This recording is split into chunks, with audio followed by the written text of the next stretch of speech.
Salam alaikum et bienvenue sur ma chaîne. Alors on se retrouve aujourd'hui pour la recette de la shorba frik. Donc si vous n'avez pas le frik, vous avez du mal à le trouver par exemple, sachez que vous pouvez le remplacer par des langues d'oiseau ou bien du vermicelle. Alors c'est parti, pour les ingrédients vous aurez besoin des pois chiches déjà trempés la veille, quelques morceaux de viande de mouton que je vais découper en tout petits morceaux, donc le frik, comme je disais tout à l'heure. Il vous faudra aussi 2 petits oignons. On aura besoin aussi dans cette recette de différentes épices. Donc je vais retirer ça tout de suite et je vous montre ça. Voilà, donc il vous faudra du poivre, du sel, du cumin, de l'ail, du piment fort, du persil plat, du concentré de tomate. Il vous faudra aussi du persil frisé, mais vraiment vous n'êtes pas obligé de mettre les deux. Moi j'ai mis les deux parce que je devais finir du plat. Et il vous faudra également du céleri, une branche de céleri avec ses feuilles. Et bien sûr de l'huile d'olive. On va commencer tout d'abord par venir nettoyer le frik. Donc je vais tout simplement le tremper, le noyer et le malaxer.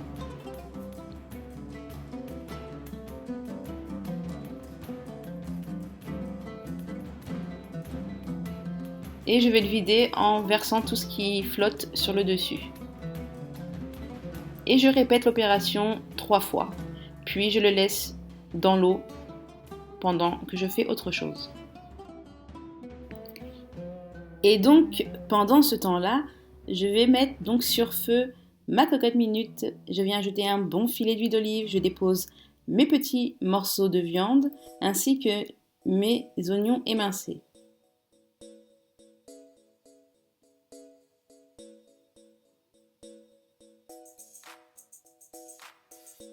Je fais bien dorer le tout et je viens ajouter ensuite l'ail.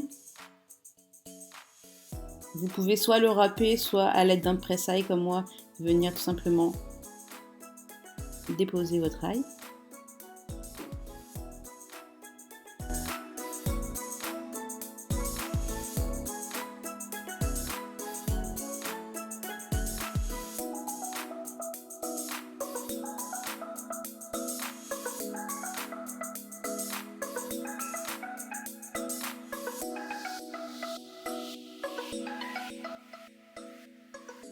Ensuite, je viens ajouter le concentré de tomate. Il vous faudra à peu près 2 grosses cuillères à soupe de concentré de tomate. Et ensuite, je mets donc un premier verre d'eau pour diluer le concentré de tomate.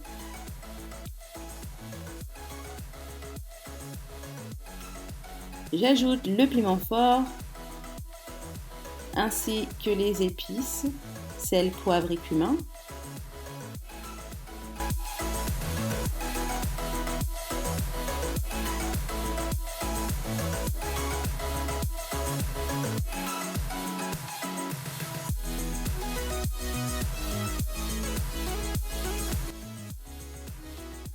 Je laisse mijoter jusqu'à ébullition, puis je rajoute le céleri découpé en tranches ainsi que sa feuille concassée.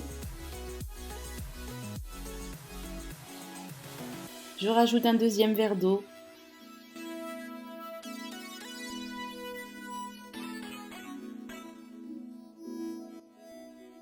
Puis un troisième. Et je rajouterai donc encore un quatrième verre, je pense.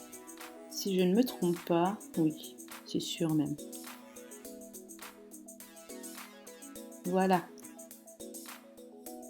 Et donc là, je vais laisser cuire, mijoter. Et je vais laisser cuire surtout sous pression pendant 10 minutes. Donc c'est un temps très court. Mais c'est largement suffisant pour cette partie. Donc 10 minutes sous pression et ensuite je viens donc rajouter les pois chiches.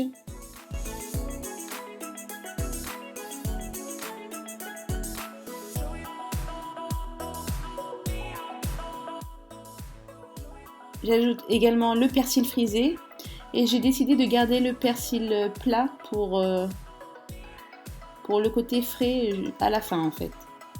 Et je cuis de nouveau sous pression pendant cette fois-ci 20 minutes. Après les 20 minutes de cuisson, j'ouvre de nouveau et là j'ajoute donc le blé concassé, le fric, qui a bien gonflé vu qu'il était dans de l'eau. Et là on va tout simplement laisser mijoter jusqu'à ébullition pendant à peu près 5 minutes, je dirais, puisque le blé a déjà gonflé et est déjà quasiment cuit en fait. Et voilà, c'est terminé. J'ajoute pour finir quelques feuilles de persil plat, vraiment tout frais. Et il ne reste plus qu'à servir. Donc moi, je rajoute toujours un zeste de citron pour donner un petit coup de peps en fait à la shorba fric. Et j'accompagne avec du pain. Donc vous pouvez prendre du pain khobz-da, le pain marocain ou bien la galette algérienne par exemple. Et voilà, il ne vous reste plus qu'à déguster. J'espère que cette recette vous plaît. En tout cas, si c'est le cas, mettez-moi un petit pouce vers le haut. Et n'oubliez pas de vous abonner. Donc bienvenue aux nouvelles arrivantes. Je suis ravie de vous compter parmi nous. Et moi, je vous retrouve très très vite pour plein d'autres vidéos sur ma chaîne, Inch'Allah. Je vous embrasse très très fort. Et je vous dis à très vite. Ciao ciao.